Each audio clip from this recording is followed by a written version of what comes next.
Yo empecé a pintar de pequeño porque tenía inquietudes, me gustaba el dibujo y la pintura y tuve la inmensa suerte de tener un profesor en el colegio donde estaba que se preocupó. Y entonces eso me abrió a mí la perspectiva y seguí dibujando y pintando.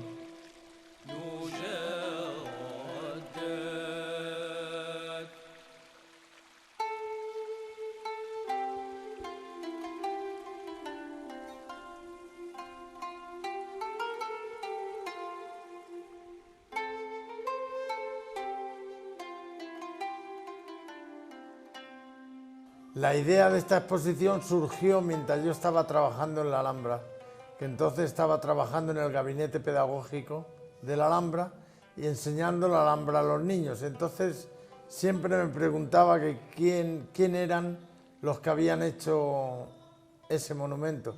Quería indagar en sus vidas. Entonces me metí en la biblioteca de la Alhambra a investigar. Descubrí el libro Ibn al-Jatí y me apasionó.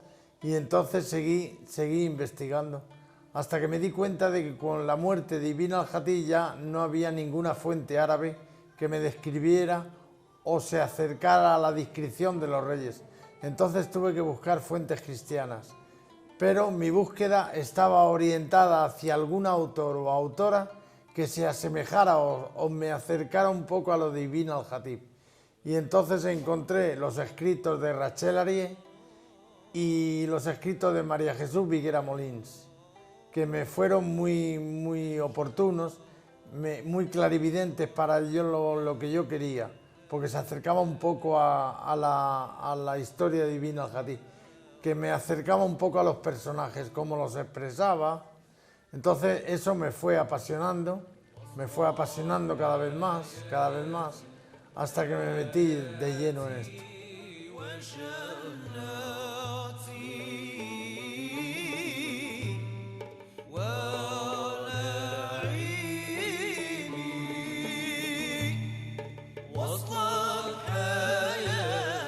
Esto ha supuesto un hándicap, una lucha, porque mi estilo está dentro del surrealismo figurativo. Entonces, pintar estos reyes, por eso he querido yo poner trozos pequeños detalles en el fondo de los cuadros que recuerdan un poco a mi estilo y que me hacen sentirme a gusto y feliz mientras lo pinto, ¿no? Pero este ha sido un reto.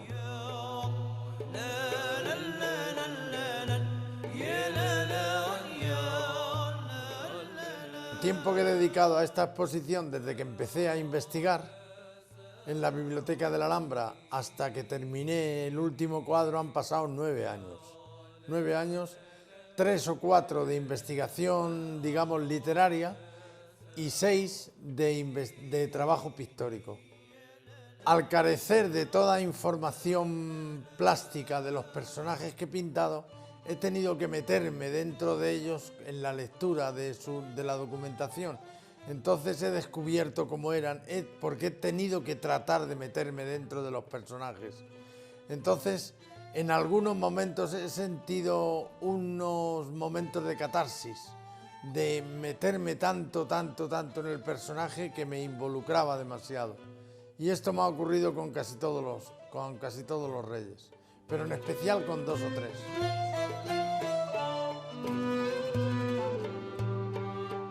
Los reyes nazaríes siempre han sido los grandes olvidados por la historia, porque los cristianos nunca han tratado a los reyes nazaríes con la importancia que se merecen estos, porque si bien han tratado, por ejemplo, a los reyes católicos, los reyes cristianos, pero obviando a los reyes nazarí, que fueron nada más y nada menos que 24.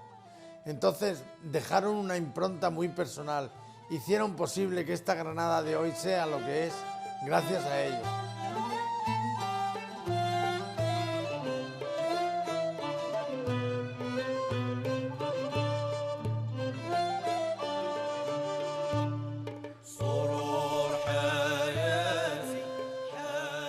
Tuvieron pues las peleas típicas del medievo en las cortes, asesinatos, envidias, conspiraciones, pero eso ocurría en todas las cortes del medievo. Pero el tratamiento que dan los historiadores a los reyes árabes es deficiente con relación a la historia, deficiente.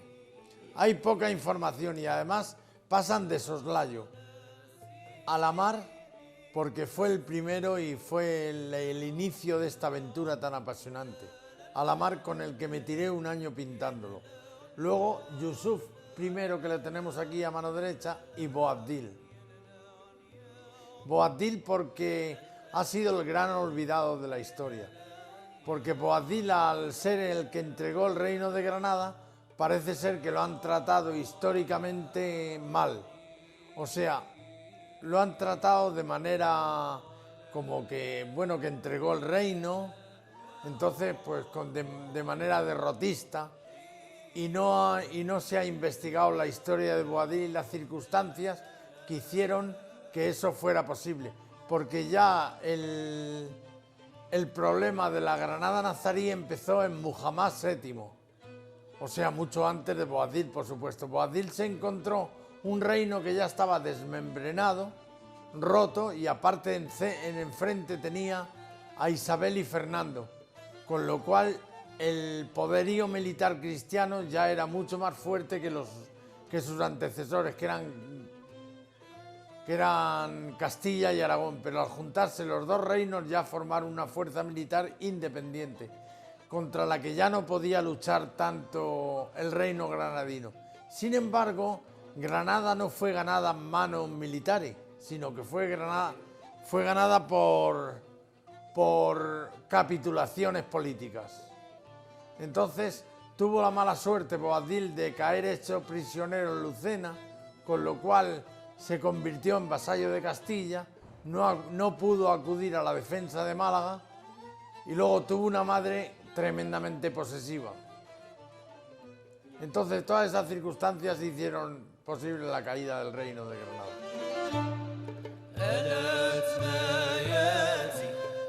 Los reyes que más han aportado al reino nazarí en la construcción de la Alhambra concretamente fue Yusuf I, que fue el incomparable de los reyes. Este y Muhammad V, estos dejaron la Alhambra tal y como nosotros la conocemos ahora. Aquí he puesto la Torre de Comares, puesto que la construyó él, la Puerta de la Justicia y el Palacio de la Madraza. Entonces, he puesto Málaga porque Málaga era la segunda capital del reino nazarí. Entonces le he puesto con unos planos porque fue el constructor. O sea, la Alhambra tenía las bases de una alcazaba que la habían hecho los zirís. Pero entonces cuando llegaron Muhammad I aquí, se dio cuenta de que aquel palacio blanco que estaba sobre la Sabica, porque la Alhambra era blanca, que estaba sobre la Sabica podía en un tiempo albergar los palacios nazaríes de su reino, ¿no? Entonces el primer sitio donde hubo un trono de un sultán fue en la Torre del Homenaje de la Alhambra. Este es uno de los reyes que más me apasionan.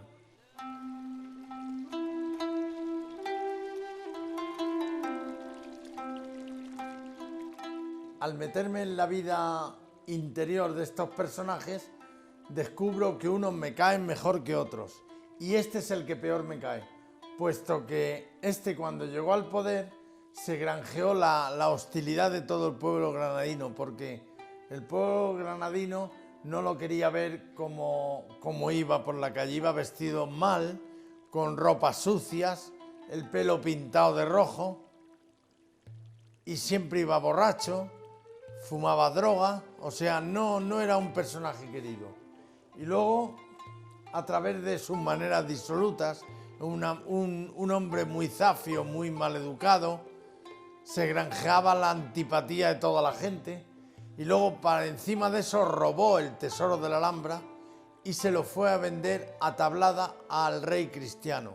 Se lo fue a vender a Pedro I el Cruel, olvidándose por qué le habían puesto el apelativo de cruel.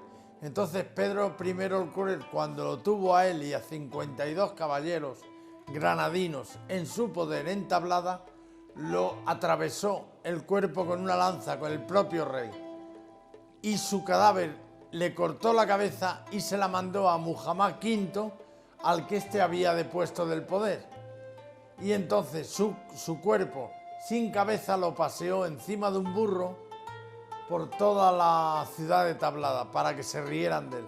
Bueno, pintando este cuadro me ocurrió una cosa muy curiosa.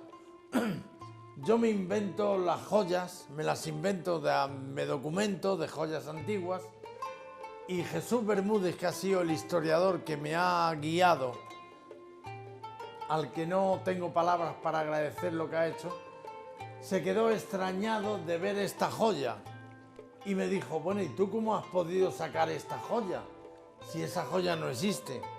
Y entonces me descubrió que esta joya era del tesoro de la Alhambra, pero que había documentación por la que él, por supuesto, accede y está documentado, y entonces se quedó extrañado de por qué había inventado yo esto, cómo había salido. De ahí tanta mi implicación emocional con estos cuadros, porque yo estoy ligado emocionalmente a esta exposición, porque ha supuesto para mí un antes y un después de haber empezado. Un antes pintaba de otra manera, después de pintar estos reyes, el sentimiento personal hacia la historia de Granada y hacia estos reyes es muy intenso en mí.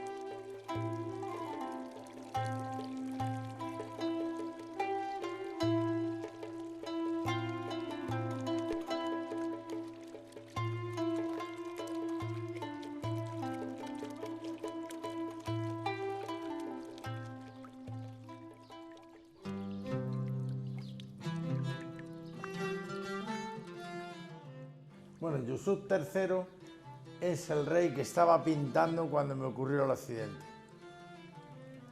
Este rey llegó al poder después de Muhammad VII, con el que empezaron los problemas del reino granadino. Entonces me llamó especialmente la atención la leyenda de él, porque este estaba prisionero en Salobreña. Salobreña al principio era un castillo que la familia real usaba para lugar de vacaciones, pero con Ismael II se convierte en castillo prisión para la familia real.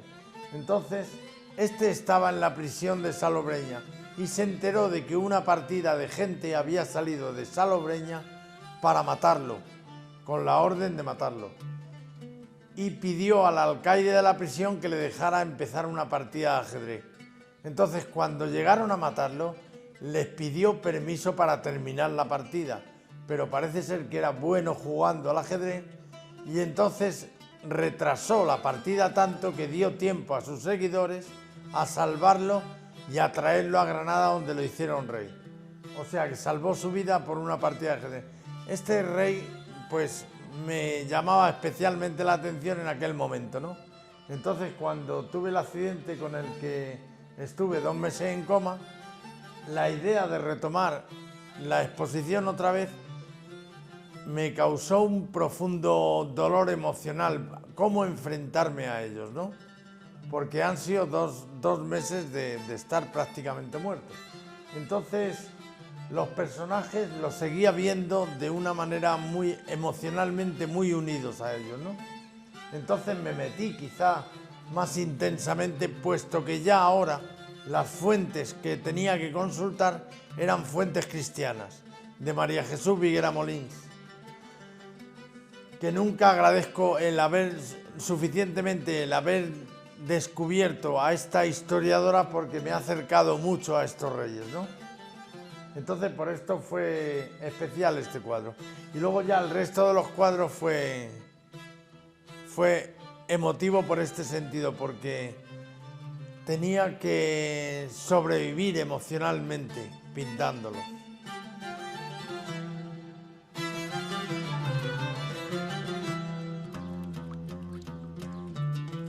Bueno, la idea de enfrentarme a pintar un niño que había llegado al poder fue increíble, porque antes había estado pintando adultos, entonces tenía que pintar un rey que llegó al poder con 8 años, poder conseguir la majestad de la imagen que expresara esa majestad como rey, ¿no? Pero sin perder la niñez, porque al fin y al cabo tenía 8 años.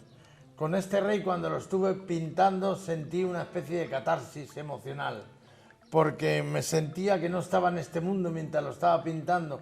Tal era la forma que me quedé dentro de él, que me metí dentro de él. No sé cómo explicarlo, fue una forma especial, la que sentí al pintar al rey niño. Por eso me llama poderosamente la atención y fue una satisfacción enorme el pintarla. Una vez que terminé de pintar el último rey, que fue Boabdil, vi que ya la exposición estaba terminada y más cercano el objetivo para mí, que era el dar a conocer a estos reyes. Porque yo lo único que pido al exponer esta obra es que le den credibilidad. Que le den credibilidad, porque no son unos personajes pintados así como así, sino que hay un profundo estudio detrás de la vida de cada rey. La falta de imágenes la he suplido con imaginación, como todo artista debe de poner.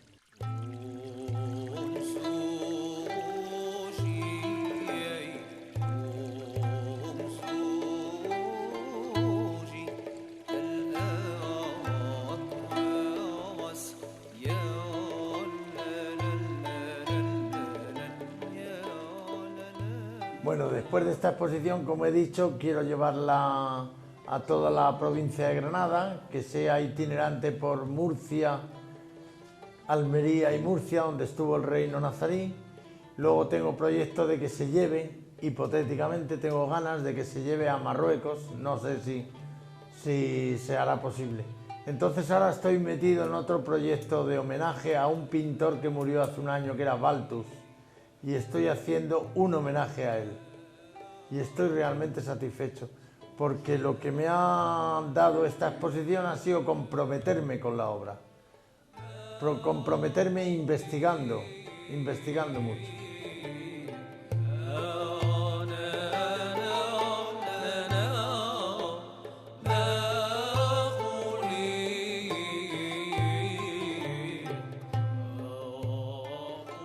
Aparte de esta exposición, tengo un proyecto, de hecho ya lo tengo escrito, un libro sobre los reyes granadinos. Es mi intención editarlo, porque en ese libro se explico la historia de cada rey, simplemente, para que la gente conozca la historia de estos reyes. Porque a mí me gustaría, no solamente con la exposición, sino con el recuerdo de esta exposición, que la gente que viera esta exposición se dedicara a investigar lo poco que hay escrito sobre estos reyes, porque lo que es importante es conocerlos.